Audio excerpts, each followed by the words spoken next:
I'm Peter Seltzer. I am the program director for Gateway EMS training, and I'm able to train high school students to enter the world of emergency medical services.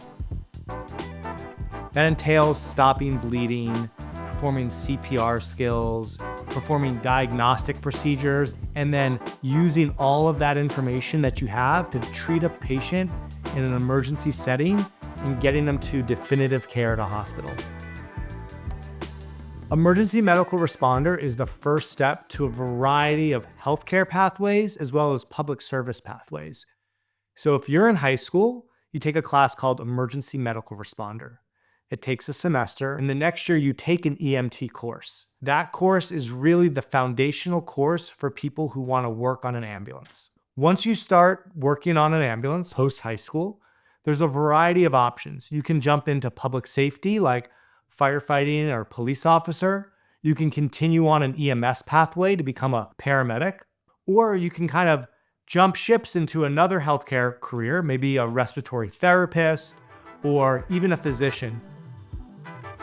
When training for healthcare careers, it's not just taking a course, but there's also certifying exams. In EMS, we have national and state bodies that you're required to take exams for and pass in order to actually have the certification to become an EMT or a paramedic.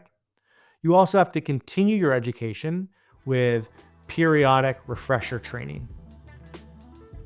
There are some traits that I think are critical to any person who works in EMS. I would say the first one is compassion. There's a real interpersonal component that's super important in being EMS. You need to be able to connect with people of all ages, all races, all backgrounds. Communication skills are really critical for somebody who's working in EMS.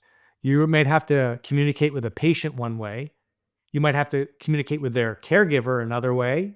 And at the same time, you show up to the hospital and you have to give a very detailed, medically succinct story of what's going on so that your patient gets the best care possible. The next one for me, introspection. Whatever you do has a profound effect on somebody. So we need to be able to evaluate how we treat people, both emotionally as well as we want to provide the best evidence-based medical care possible.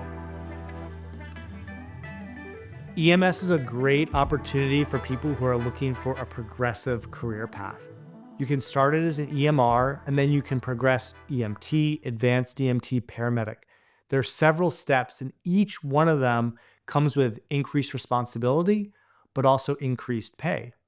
There's a lot of opportunities besides working on an ambulance. You can work in a hospital. You can work on movie sets. You can work in industrial plants and refineries. So you can adapt your career to what fits your own physical needs or even your own lifestyle. Working on an ambulance, you might work 3 days a week. Maybe you want to work in a hospital that is 5 days a week.